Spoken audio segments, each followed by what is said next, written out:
switch to this now. So the world is hard right now for kids. There's been the pandemic, there's been so many things, and of course, the school shooting in Oxford. So there's been a lot to deal with. So this morning we're talking to the doctor about how we get through all these conflicting emotions and different ages, and even for parents. Beaumont family doctor, Dr. Asha Shahjahan, joining us live this morning. Doctor, good morning. Hi, good morning, Dina. Good to see you again. Let me just ask you, what is the thing that doctors are looking for to know that kids are okay or not okay? Yeah, so I mean, my heart goes out to everyone in Oxford. This is a very difficult time. I think kids and parents in our community, they're dealing with fear, they're dealing with trauma, they're grieving.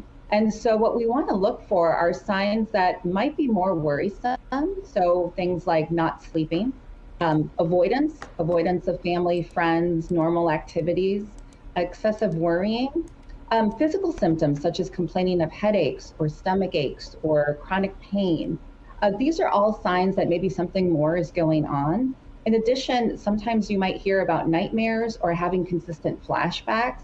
So when you start seeing some of these signs in your children, it might be a sign that you want to see a professional, such as a physician or a therapist, to help them get through this time. Doctor, at what point do you sort of skirt the truth with a child? At what age do you say, at school is closed, or there's extra police at your school for this reason? And at what age do you just tell them the truth with as little detail as possible? I guess it depends on the child. Yeah, it does depend on the child. I think what we want to do is be as honest as possible. Kids look to their parents for safety. They look for parents for comfort.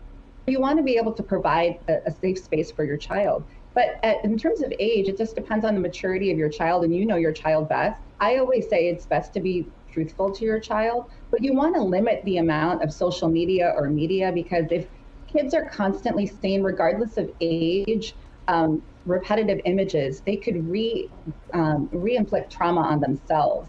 And so you want to limit that as much as possible. But I think being truthful to the kids is very important. And as I mentioned, keeping home a safe space.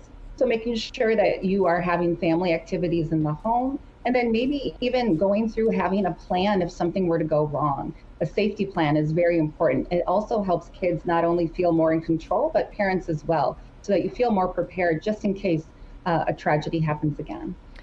And doctor, what about parents? Because parents and caregivers, aunties, everybody dealing with, you got the pandemic, you've got the holiday season, a lot of challenges for different reasons. And of course, what happened in Oxford, wanting to make sure that the kids stay safe. And it all weighs on parents too. So how do we know that parents are doing okay?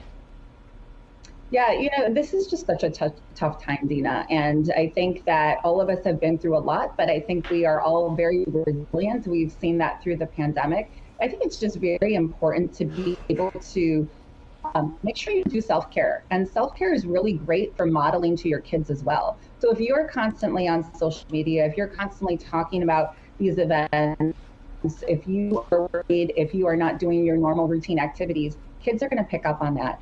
And then for yourself, it's really important to do those things. So I say there's kind of like 5 major tips that is good to sort of come out of this tragedy. And one would be, and I think you've discussed this earlier today, is to have a conversation, talk about it as a family, and come up with a safety plan. And then the other thing is to model self-care behavior. What calms you? Talk about what calms you. Do you exercise? Do you yoga? Do you listen to the Calm app?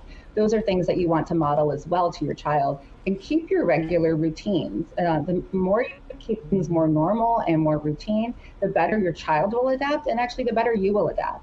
And I think also taking advantage of free counseling services. Right now, many communities are offering free grief counseling. Schools are offering free grief counseling. You don't want to wait until you think that there might be a problem or that your child or yourself is not coping well, because everyone's different. Some people act completely fine after a tragedy. Others are very, very anxious. Others start showing signs of having more anxiety maybe a few weeks later. So these are all important things that you can do. And then make sure you limit the amount of social media and news that you're watching that really recreates this trauma for you. And then look for those warning signs that I mentioned before in yourself and in your kids. And then if you do notice those warning signs, to get the professional help that you need. And it is normal to grieve. All of us go through this. But I think that if you are starting to have some of the symptoms that I mentioned, worrying excessively, flashbacks, headaches, difficulty eating, sleeping, or really just seem more worrisome and withdrawing from family, friends, and normal activities, if this persists more than a month, then it definitely means that it's time to get some help with counseling or to see your healthcare provider. All right, very good. Dr. Asha Shahjahan, thank you so much. Really good.